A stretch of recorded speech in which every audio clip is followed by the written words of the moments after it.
For my jewelry for Reze, I have my cool ass earrings and the choker that I made specifically for her character, because she has like the pull chain thing.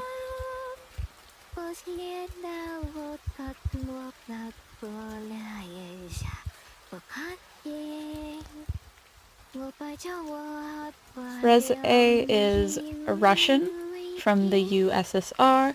She is a child soldier whose entire life has seemingly been stolen from her, as she is in a contract with the Bomb Devil.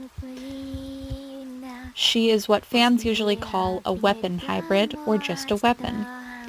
Chainsaw Man himself is a hybrid of the human Denji, later named Denji Hayakawa, and the Chainsaw Devil.